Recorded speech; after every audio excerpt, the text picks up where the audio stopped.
Fala aí, pessoal. Sejam muito bem-vindos a mais um podcast do Genial Analisa. Dessa vez, sem a presença do ilustre Bruno Rossolini, que não pôde estar conosco. A gente vai falar de um case muito conhecido, acho que da maioria dos investidores, então um case clássico de muitos anos, uma empresa de muitos anos, que é a Itaúsa. E para falar sobre essa tese, que a gente inclusive escreveu um relatório, a gente está hoje com o Guilherme e com o Eduardo Nishio. O Guilherme, menos conhecido, acho que da nossa audiência, que ele entrou recentemente aí na área para fazer cobertura de financials conosco. O Nishio, macaco velho aí do sell-side. E o Bruno, genial, também, né? Bruno também cobre, né? Então eu sou menos macaco velho, mas eu já tenho conhecimento do negócio de um tempo um pouquinho maior. Queria começar, porque a Itaúsa, na verdade, é um case que muita gente fala que é pagador de dividendos. Então, acho que essa é a suma para a maioria dos investidores, para a maioria das pessoas. E quando a gente foi fazer a iniciação, a gente pôde observar que não é só sobre isso, existem outras nuances da companhia. É um pagador de dividendos assim, maior que o Itaú, né? Para quem não conhece, a Itaúsa é uma holding, né? Ou uma empresa de investimentos que investe em várias empresas.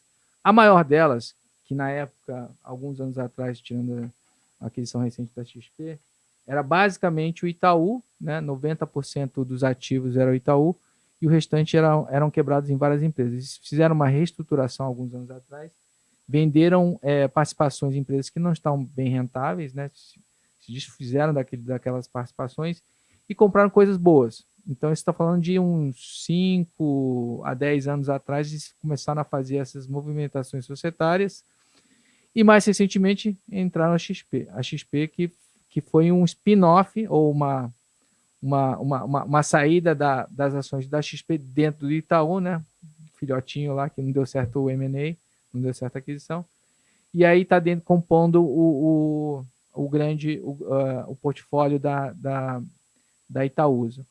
Então, por muito, muito tempo, podia-se falar que a Itaúsa era uma forma barata, né, de comprar, porque ela negocia com descontão, né, que a gente 25%, 20%, na época, a maior parte das vezes está acima de 20%, uma forma barata de comprar o fluxo de dividendos do Itaú. Por quê? Porque ela repassa 100% de todo o fluxo de JCP e dividendos que sobem do Itaú para a holding e é repassado para os acionistas. Então, o pessoal sempre fazia associava um play de dividendos a Itaúsa, né? É interessante porque muitas holdings, e eu escuto isso frequentemente, ficam em torno desse 20%. 20% aí o mercado no Chile, bastante, em vários países, em torno de 20%.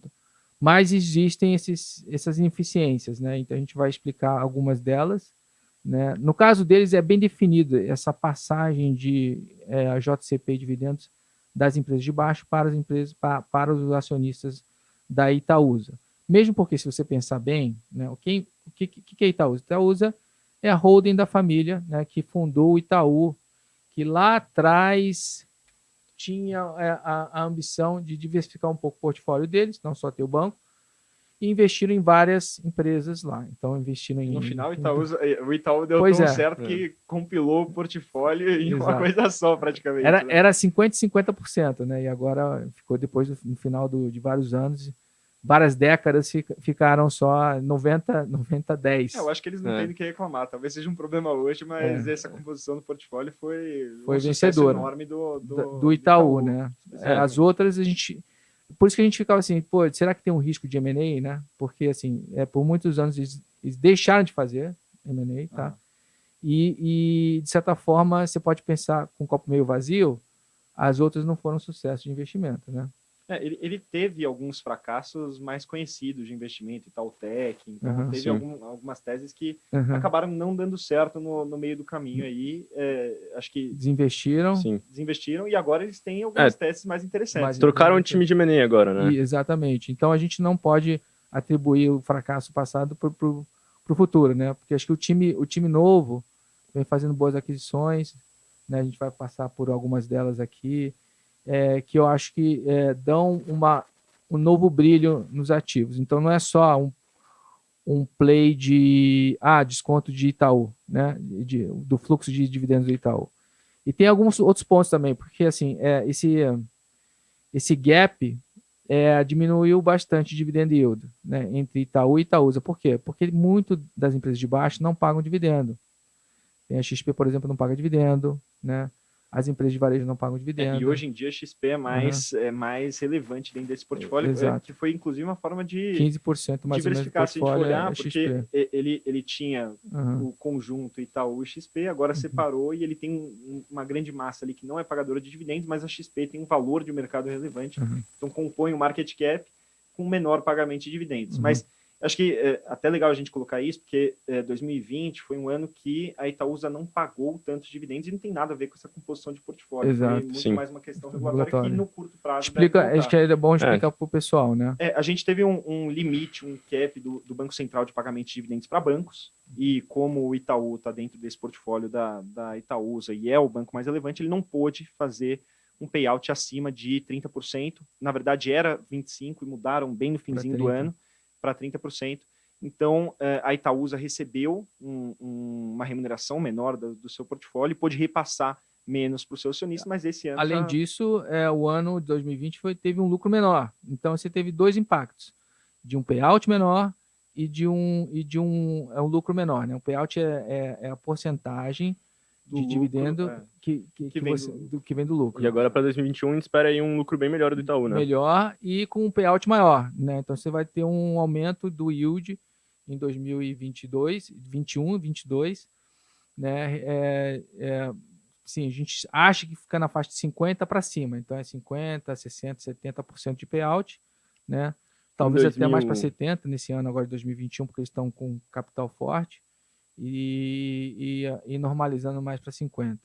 Em 2022 aí a gente pode esperar então 50% de payout. Eu acho que na faixa de 50 acho que é um bom número. Porque agora ele tende a ter um payout até um pouquinho maior e depois diminuir gradativamente. Ele vai poder distribuir em tese o JCP ali dele, como ele não distribuiu, ele tem um limite um pouco maior, então dada a fórmula do cálculo do JCP, mas isso em 2022 deve passar a normalizar, mas com um cenário para bancos no curto prazo, acho que é mais interessante. Então, acho que a gente até tem alguns gatilhos. Em 2020, a gente teve um provisionamento excessivo dos bancos, então, com medo de inadimplência, com um cenário de pandemia, a gente tinha um risco um pouco maior de inadimplência, e os bancos provisionaram, guardaram mais para uma eventual inadimplência, e agora estão mais provisionados. O Itaú, dentre eles, inclusive dos privados, é um dos que está mais provisionado. Nesse último trimestre foi um pouco prejudicado pela alta da inadimplência, que consumiu um pouco dessas provisões, mas ele entra para 2022 com um cenário um pouquinho mais confortável. Né? Acho que um destaque ali para o Itaú foi a aceleração na parte de receita com juros, né? Que rodava na faixa de um dígito médio, né? 5% ali nessa faixa, próximo a isso, de crescimento ano a ano, e acelerou para quase 15%. Então, esse foi destaque na parte de receita, né, que eu acho que estava faltando isso. Apesar da inadimplência um pouco maior, ele está com um colchão bom de gordura de provisão, né, que ele consegue consumir aquilo nessa volta. E com crescimento de carteira interessante, né? Você está falando de crescimento de 2 dígitos. Então... E essa alta dos juros, inclusive, se a gente olhar o histórico, geralmente beneficia o spread. Então, ele tende a ganhar mais com essa alta de juros em um cenário que a carteira cresceu bastante, pelo menos nesses últimos 2 anos. O que acontece é que com a alta dos juros, parte disso é repassado, né, pro cliente em forma de spread, né? Ele tem que cobrar mais caro, está tomando mais risco, né? E, de certa forma, Selic alta significa ter retorno mais alto para o banco. Tá?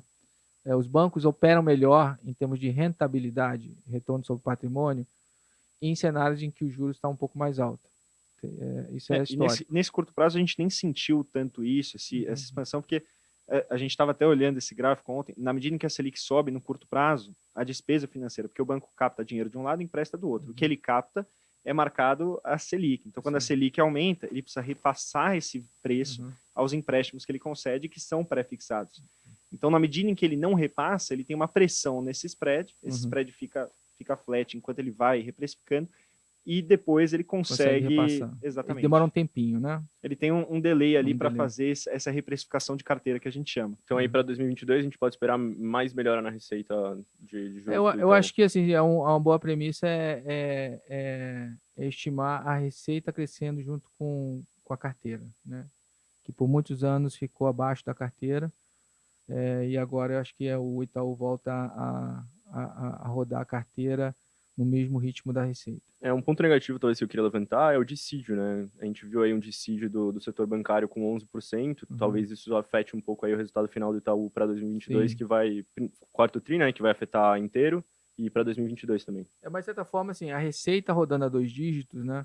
Eu não espero que as despesas rodem no mesmo patamar, rodem, enfim, um dígito alto. Até porque os bancos estão tentando fazer um corte, um enxugamento ali das despesas. Acho que o cenário mais competitivo de fintech chamou a atenção um pouco dos grandes bancos para ganhar uma eficiência. A gente viu, acho que principalmente o que mais me impressionou, mas era o que mais tinha gordura para queimar ali, foi o Bradesco, que fez isso de uma forma muito rápida aí nos últimos trimestres. Acho que nos últimos 4 trimestres foi muito rápido. Cortou agência, cortou pessoal. E o Itaú já era mais eficiente, ele tinha menos gordura para cortar, mas ele continuou num cenário também de controle maior de custos. Acho que a gente tende a continuar vendo isso, se não pela folha de pagamento, que a gente vai ter esse aumento, mas...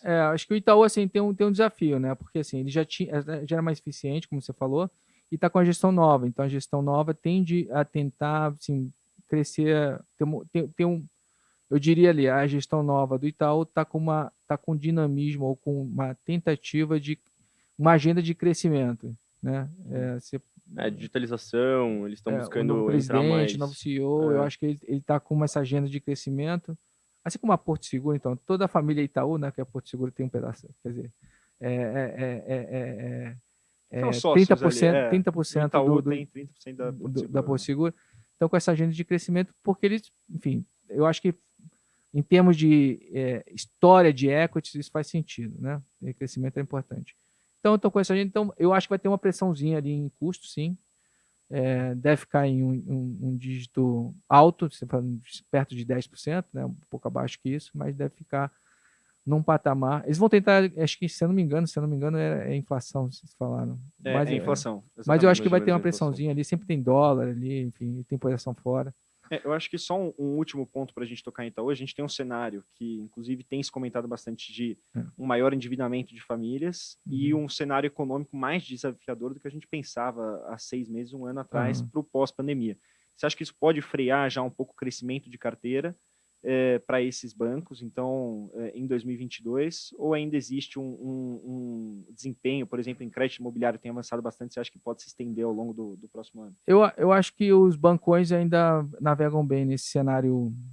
O problema, eu acho que o arrefecimento do crédito vai ser mais nas novas entrantes, que estão freando bastante, né? Então, você vê que nesse cenário mais conturbado, você teve o que deu na Stone, por exemplo, né? Freou 100% do crédito.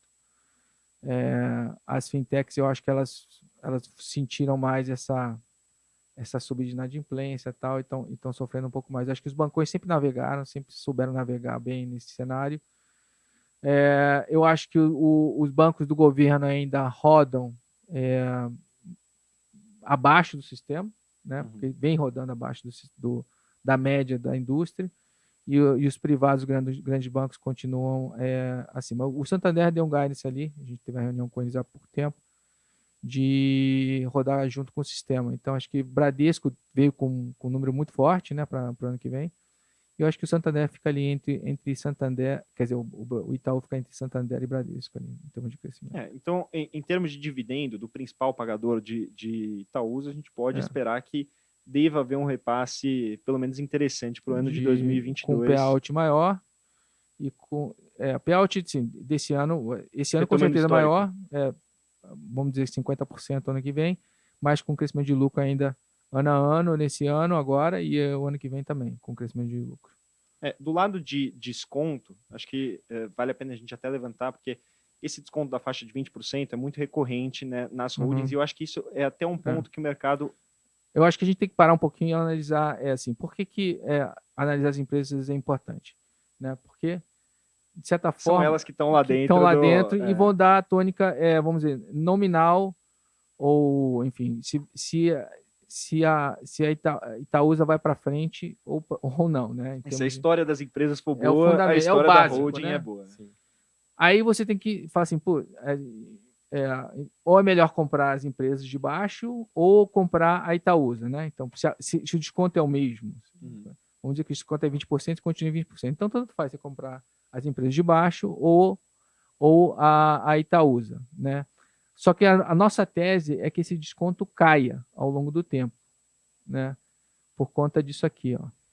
A gente até faz a quebra do desconto aqui, acho que o que a gente considera como desconto, e o mercado de maneira geral para holding, são as ineficiências fiscais, as ineficiências administrativas, então porque aquela holding, ela tem... Não, primeiro a gente tem que explicar o que é a empresa, bota lá o breakdown da empresa e a gente vai explicar por que existe esse desconto e como a gente calcula esse desconto, né? Então, bem do básico ali, aquela tabelona lá. Passa Não, o gráfico. passa o gráfico breakdown lá lado.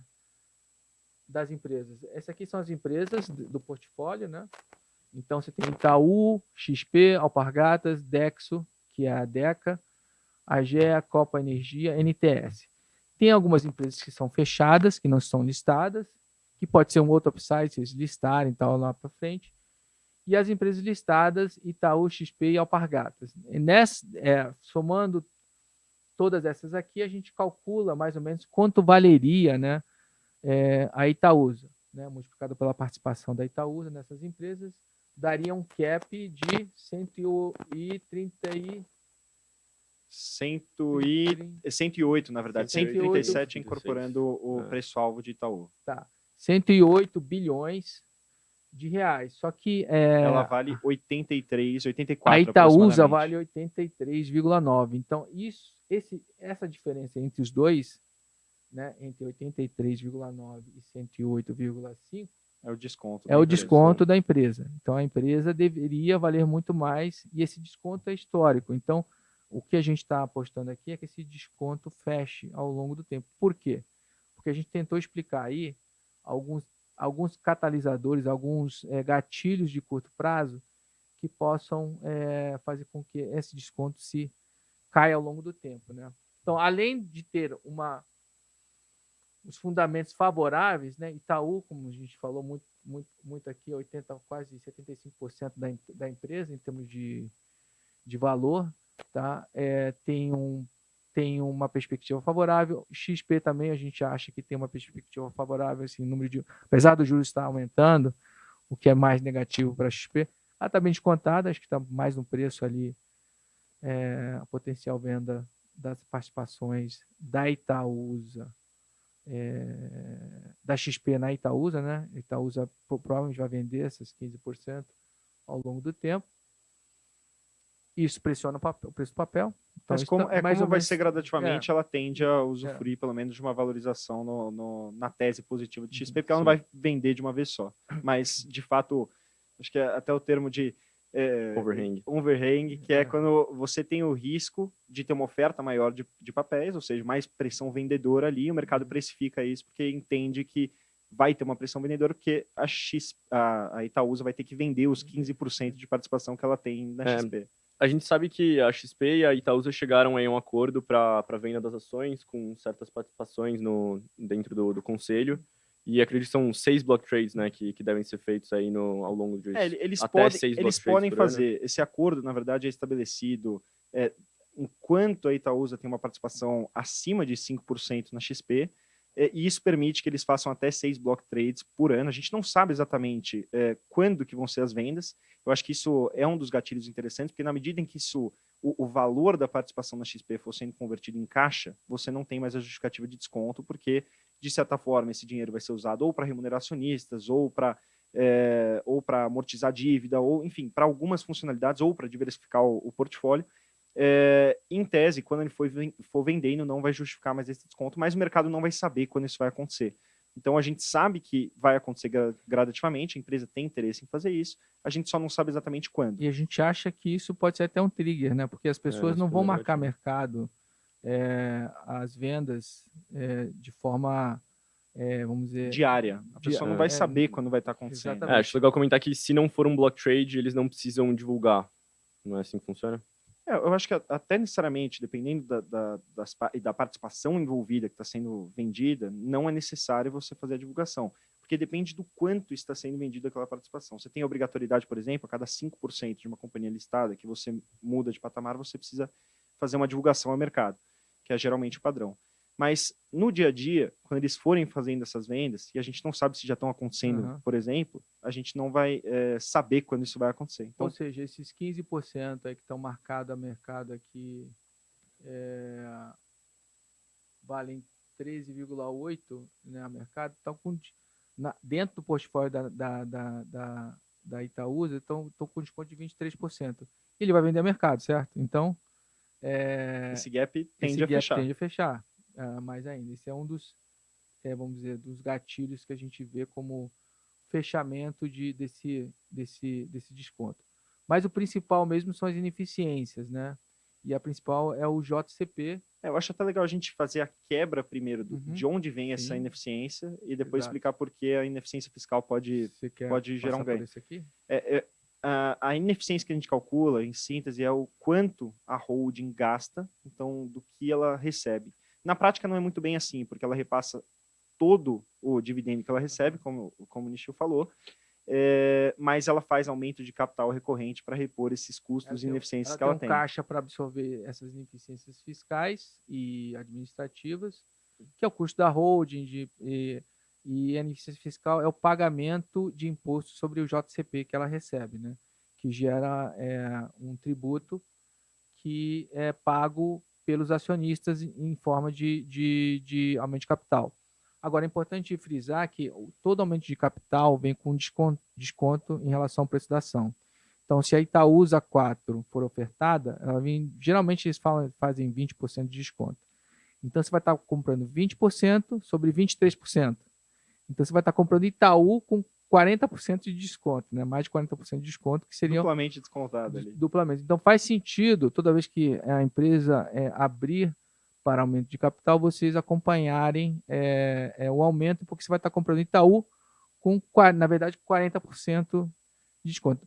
Obviamente, o aumento de capital é muito pequeno, tá? É do tamanho, mais ou menos, do dividendo, enfim, etc., que você vai ganhar naquele período de alguns meses. Mas faz sentido comprar, acompanhar, tal, etc., o aumento de capital, porque você vai estar comprando Itaú mais barato. Apesar de que a gente pode esperar que não sejam feitos tantos aumentos de capital, porque agora existe a XP para gerar o caixa ali necessário para pagar essas ineficiências. Ou até para fazer aquisições. Como é muito grande a XP, né, dentro do Itaú, da Itaúsa, você está falando de quanto que é? 10%? É 12%. 12%. Então, é praticamente um outro bloco de empresas diversificadas que eles vão estar investindo aí. Tá? Mas o racional que eles fazem, falam que, primeiro que a Itaú e XP competem em certas áreas ali, né? Principalmente no Wealth e plataforma de investimento. Mas o racional é que eles estão muito concentrados ali em setor financeiro e queriam diversificar. Eles mesmos dizem que eles buscam diversificação. E agora o que eles com estão buscando há caixa. muito tempo, e você alocar literalmente em duas empresas do setor financeiro que são concorrentes, ainda acaba sendo um pouquinho... E ainda com uma grande participação, né? 10% da XP. Exato. Eu acho que aqui, só voltando para o desconto, a gente calcula justamente o quanto são essas ineficiências ante o que a Itaúsa recebe. Então, a ineficiência fiscal, que seria o justificável, seria 6,9%. A administrativa, que são os gastos administrativos... Da holding, com equipe, pessoas e tal, etc. 2,3%. E a gente coloca um risco de aquisição. Então, o racional da ineficiência fiscal, em síntese... Eu meio que discordo, mas enfim, é discutível esse risco de aquisição. A gente colocou aqui porque existe realmente o risco de uma aquisição dar errado, né? E para quem é institucional, qual é o racional dos caras? Se eu quiser, eu invisto em Itaú e invisto nas empresas que eu gosto separadamente. O prêmio de diversificação, para eles, não deveria existir, né? O desconto faz mais sentido para eles, porque os profissionais, eles são pagos para alocar capital. Então, para as grandes gestoras, tal, etc., eles veem esse risco de diversificação como válido, esse desconto, né? Então, enfim, a gente colocou um pouquinho aqui. Porque ele não vai poder fazer a diversificação do seu capital. E a gente calculou isso com base no patrimônio, então, que é de aproximadamente 100 bilhões. E, frente a esse patrimônio, qual seria uma aquisição, um valor médio de aquisição de Itaúsa como 1,5 bilhões de reais, que justificam ser 1,5% de desconto caso essa aquisição fracasse. Em termos de ineficiência fiscal, ela existe por causa do JCP. Então, no JCP, você vai pagar uma tributação que seria de 9,25%, só que, como parte do juros sobre capital próprio que a Itaúsa recebe, vem através de uma outra holding que foi criada para manter uma estrutura de controle, que chama a IUPAR, existe uma bitributação que leva essa tributação em cima do JCP para 13,2%. Sobre essa tributação como um todo, a gente chega num desconto que, em relação ao fluxo de dividendos e juros sobre capital próprio total, totaliza 6,9%. Então, esse é o valor, é o gasto frente ao total que é justificado em ineficiências fiscais. E agora a gente pode eventualmente ter um gatilho com a reforma tributária, que propõe o fim desse juros sobre capital próprio. Vai acabar o JCP, né? Então, acabando o JCP, você não vai ter essa tributação mais em cima desse valor. Do lado do acionista, você vai ser tributado em termos dos dividendos, mas essa tributação, esse desconto não estará mais na holding. Do lado do acionista, essa proporção que era paga em dividendos, desculpa, em JCP, o impacto vai ser um pouco menor, porque eles já pagam 15%, né, de tributo, certo? 15 ou 10? Acho que é 15%. Então, não, é 10 e eu acho que a proposta é 15. Não, eu acho que para juros sobre a proposta é 15 para dividendos. O que eles pagam é em cima de juros sobre capital próprio. Dividendos é isento. 15% vocês vão começar a pagar nessa nova proposta aí de reforma tributária, de dividendo. Então vai virar tudo dividendo, na verdade, né? Exatamente. Para o lado de fundamentos, o banco vai pagar menos imposto, né? Então, em tese, a alíquota de pagamento de imposto dos bancos cai de forma substancial, mitigando um pouco do efeito do JCP, né? Porque o JCP é dedutivo de imposto. Então, assim, de forma simples, os bancos pagavam menos imposto do que a tabela cheia por conta do JCP, tá? E, inclusive, foi uma das coisas do porquê que o JCP saiu, né? Quer dizer, existe para as empresas se beneficiarem dessa parte de dividendos, tal, etc. Então, a extinção do JCP, em tese, corta todo esse 6,9% de desconto, ou seja, além do upside, além do desconto, tem duas porções que a gente... uma porção que vai acabar, que é 6,9%, e tem a porção de 12% que a gente não consegue justificar, certo? Que é um desconto que a gente acha exagerado, que também, assim, antes ou depois, a gente não sabe se vai continuar existindo ou não, né? Depois de tudo que acontecer. Então, tudo mais constante, pelo menos 7% aqui, ou 6,9%, deveriam desaparecer e você teria a mais um upside de 7% aí nos seus investimentos, se tudo correr como planejado. E que caso o desconto de 12% não feche, que é o que a gente não consegue justificar, levaria o desconto para a faixa lá dos 15% e 16%. 16%, bem menor do que os 23% de hoje. Né? Exatamente. E aí você tende a ter uma valorização da ação em cima disso. Então, a gente pode olhar até como uma tese que não é pura e simplesmente de dividendos, mas é uma tese de valorização da ação ante a ação do próprio Itaú, que é um fechamento desse gap. Então, esse é um dos pontos centrais. Eu acho que um negócio legal da gente comentar até é esse portfólio de investidas da Itaúsa, então começando por XP, que é a segunda maior empresa do portfólio.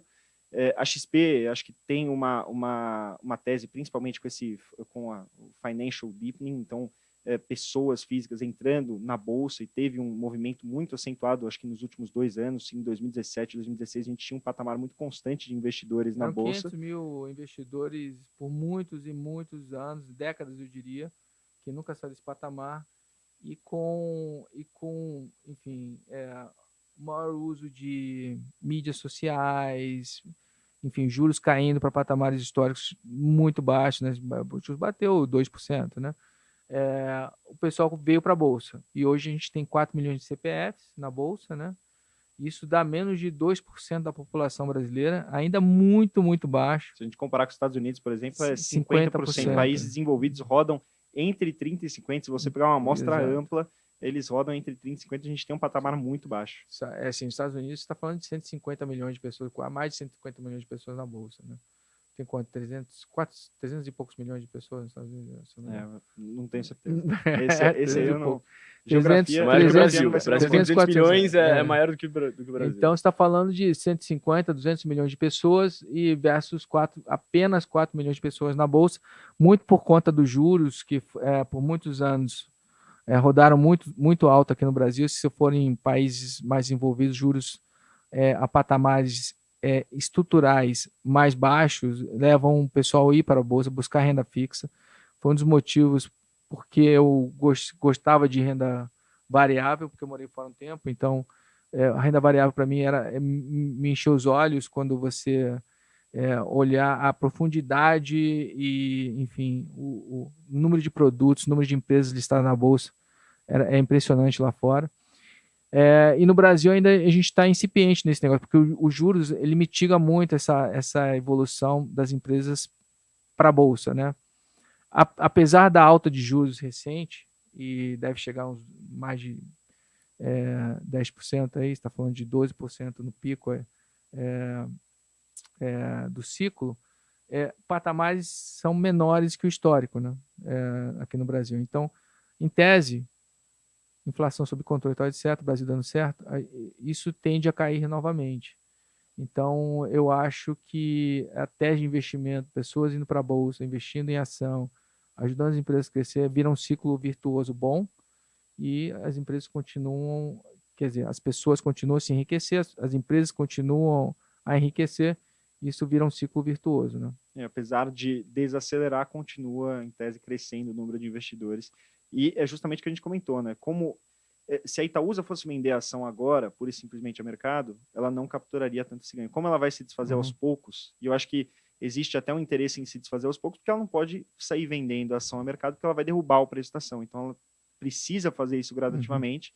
Então, ela deve capturar parte desses ganhos aí no longo prazo. Então, mantendo uma venda gradativa de seu portfólio. E esse São cenário 5 aí, anos para vender, né?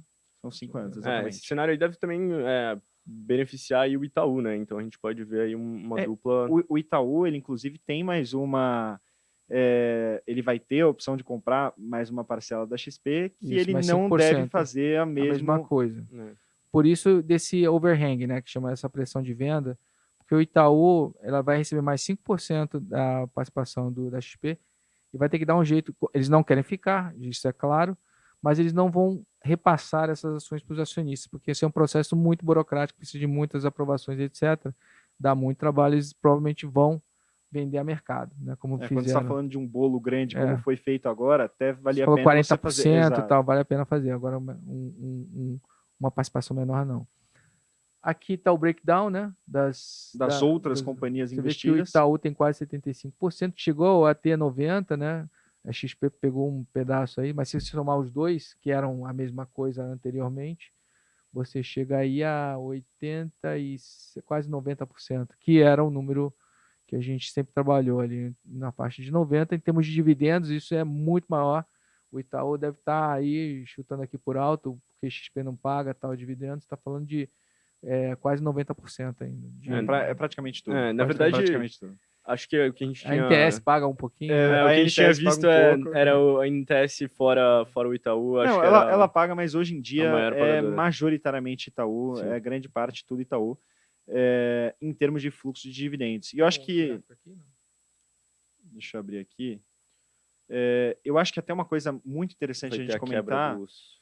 eu acho uma coisa muito interessante a gente comentar que tem a quebra da participação da Itaúsa nas investidas. Então, a Itaúsa é uma empresa, e até foi a última conversa que a gente teve com eles gostam de investir e ter um controle sobre a governança das empresas que eles investem, essencialmente. Então, eles deixam a estratégia da companhia acontecer, mas eles querem ter uma governança ali forte e ter controle sobre essa governança. Então, eles geralmente têm uma participação relevante dentro dessas investidas. Então, como você vê em praticamente todas elas. Eu acho que algumas investidas que vale a pena a gente comentar é a Copa Energia NTS. Então, a Copa Energia, que trabalha muito mais com engarrafamento e comercialização de gás, e a NTS com o transporte. Então, elas podem se beneficiar do marco do gás. Uma coisa interessante é que esse marco vai permitir que as empresas que fazem o transporte de gás possam eventualmente fazer a distribuição em uma escala menor, podendo gerar, inclusive, uma operação conjunta, uma fusão eventualmente da Copa Energia e NTS, que pode agregar valor. Sinergias entre elas. E a AGEA, que é a maior fornecedora privada de saneamento básico do Brasil, que pode se beneficiar do marco do saneamento. Então, tem uma tese de infraestrutura aí dentro de Itaúsa, que é bastante interessante, que eu acho que é bem diferente do que a gente viu nos últimos anos em termos da agenda M&A dentro da Itaúsa, e que traz um ar um pouquinho mais interessante para essa tese de opcionalidade. Acho que do portfólio antigo, ficou só o Itaú e a Dexo, né? Que é uma participação antiga que eles têm ali que era dentro a também. antiga Eles têm Deca. bastante tempo. Então, aí para 2022, ou um futuro próximo, com o marco de saneamento, com o marco do gás, talvez a gente veja aí bastante upside nessas duas empresas. Né? Não dá para saber exatamente a velocidade que isso vai acontecer. Existem movimentos para acontecer, eles não trazem, obviamente, muito... isso ao mercado foi comentado, inclusive, no último panorama de Itaúsa, essas possibilidades, então esses eventuais gatilhos para as investidas. Obviamente, o Itaú ainda é a maior parte, o desconto é o ponto principal da tese, junto com um dividend yield maior. Então, acho que esses são os pontos principais e a gente pode observar essas empresas dentro do portfólio, apesar de pequenas, como opcionalidades que no longo prazo podem gerar valor para a companhia. Então, são pontos relevantes, obviamente, dentro dessa estrutura, mas não são necessariamente o ponto principal da tese. Então, acho que é muito bacana a gente comentar sobre isso, porque é muito mais do que uma mera pagadora de dividendos. Tem outros ali, né? A composição acionária.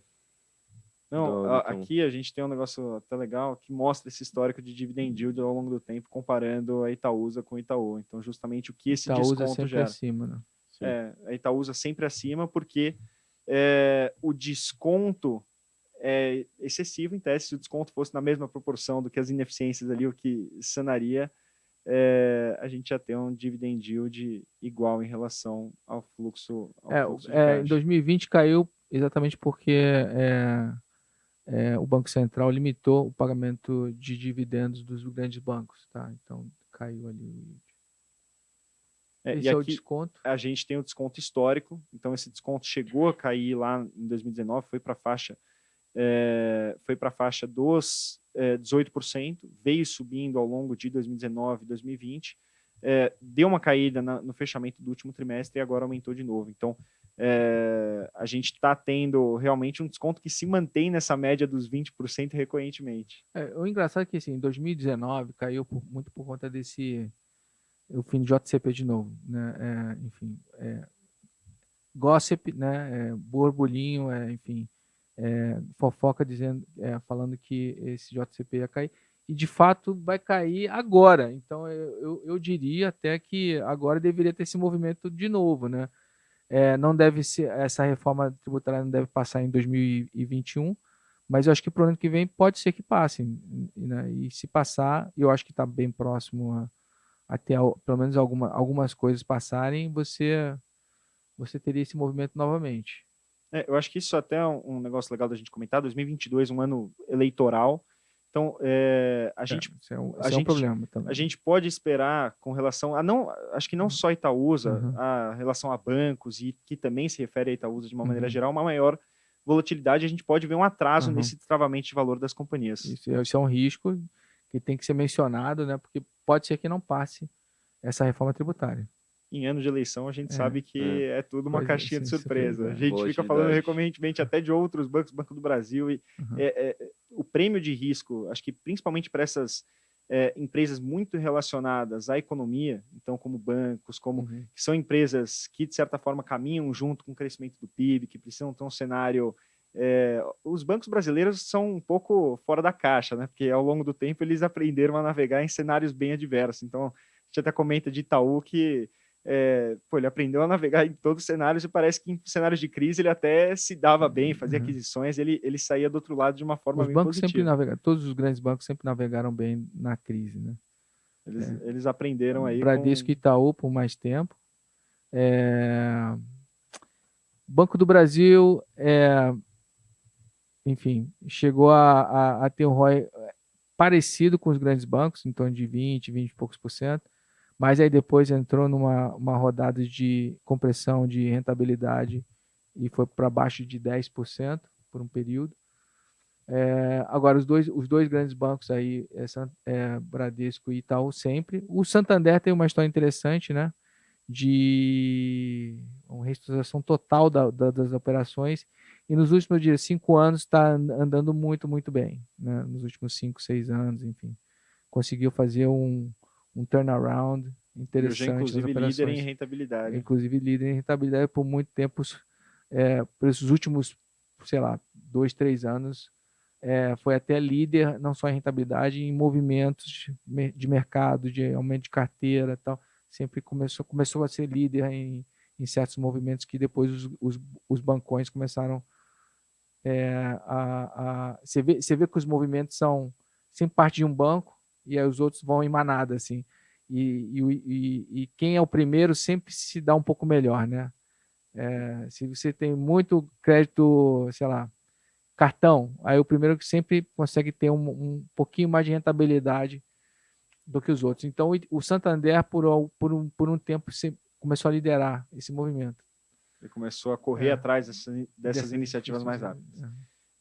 Eu queria, na verdade, direcionar para que todo mundo quer ouvir, então acho que qual que é a nossa recomendação para a Itaúsa e sintetizar as razões dessa recomendação aqui. Então, a gente já deve ter dado indiretamente o spoiler aqui, porque a gente começou com essa página por 5 minutos, mas de qualquer forma, falar um pouquinho dessa recomendação e o que a gente resume essa tese. A gente está em recomendação de compra para o Itaú, então, obviamente, para a Itaúsa não poderia ser tão diferente, então comprar também com preço-alvo acima do Itaú, né? Por conta desse desconto que a gente acha que fecha, deve fechar para uns 15%, que a gente calcula no nosso preço-alvo. Então, a gente está com preço-alvo de 13,89, né? A ação, na data do relatório, estava 10,03, agora está até um pouco mais barata, baixo, ou seja, mas isso não significa nada em relação ao desconto, porque todas as empresas da Bolsa caíram desde então, inclusive o Itaú. Então, acho que é principalmente isso, uma retomada dos dividendos, que foram paralisados, que deve arrefecer um pouco, que é o principal ponto que acredito que a maioria das pessoas tem em Itaúsa, e um fechamento do desconto que pode gerar um extra, e eventualmente até uma boa performance de investidas. Os fundamentos das empresas de baixo estão boas, que esse vai ser o core, né, de todo, o principal da performance da Itaúsa, depende muito do Itaú, né, da XP, enfim, etc. Que a XP está um pouquinho amassada por conta dessa pressão de venda que é bom e é ruim, né? Você vai vender, vai ganhar o caixa, mas o papel não anda, né? O XP não... Se todo mundo sabe que você vai vender e todo mundo sabe que vai ter uma oferta grande de XP... Porque no final das contas, assim, no técnico ali é demanda e oferta, né? Então, se tem muita gente ofertando, o preço cai. E todo vai mundo sabe que vai ter pressionado, muita oferta aí nos próximos 5 anos. E aí tem o Itaú comprando agora, mais 5%, então você vai ter uma pressão de 20% de venda, né? 20% de venda, exatamente. Bastante coisa. Não é pouca coisa. Mas então, tem os fundamentos, mas por outro lado, os fundamentos da empresa são bons, assim como a gente também, a Genial também oferta produtos de plataforma, a gente tem essa mesma aposta, tal, etc. Então, a gente acredita muito nesse crescimento do varejo, crescimento da pessoa física, crescimento de pessoas investindo na bolsa, né? Investindo em vários produtos, mercado financeiro, cartão de crédito, etc. Então, é esse tipo de aposta que a gente acha interessante também, então por isso que o XP tá com viés positivo, e as outras empresas também, né? Saneamento, sim. Tem vários marcos de saneamento, enfim. Gás está em alta também, óleo está em alta. Tudo... Não é só um fechamento aí do desconto, mas a gente também vê diversos fatores positivos no geral para a Itaúsa. Exatamente. Então, acho que como recomendação, como síntese da nossa recomendação de Itaúsa, a gente tem esse preço-alvo de R$ 13,89, então, com esse fechamento de desconto, dividend yield, uma perspectiva positiva para investidas. Foi muito bacana, acho que a gente sumarizar esse papo. Se você quiser fazer Não, o Bruno, ele coordena, ele passa a bola e marca o gol também, né? Que ele também fez essa análise com a gente. Hoje eu fui multitasking, fui multitarefas aqui, tive que substituir o Bruno Rosolini, mas, cara, muito bacana o papo. Muito interessante tocar a conversa de alguma coisa que a maioria das coisas eu sei responder e eu fiz. Você sabe guiar ali, exatamente, sabe pra onde vai. Mas foi muito bacana o papo. Queria agradecer ao Nishio, ao Guilherme pela participação. E é isso, eu te vejo no próximo podcast. Aliás, não tenho certeza, porque eu não sei se eu vou participar ainda, mas talvez eu te veja no próximo podcast do Genial Analisa. Talvez seja o Bruno Rossolini. Tchau, tchau. Tchau, gente. Genial Analisa, nossa nova plataforma de recomendações com as melhores ações do mercado de capitais. Descomplicamos as análises de ações para você aprender como investir melhor o seu dinheiro. Comprar, vender ou manter? Essa é a resposta que você encontra na nossa plataforma. Existem mais de 400 empresas listadas na Bolsa de Valores. Tem as melhores ações na sua carteira, com as recomendações mais assertivas do mercado. Invista com qualidade. Genial Analisa.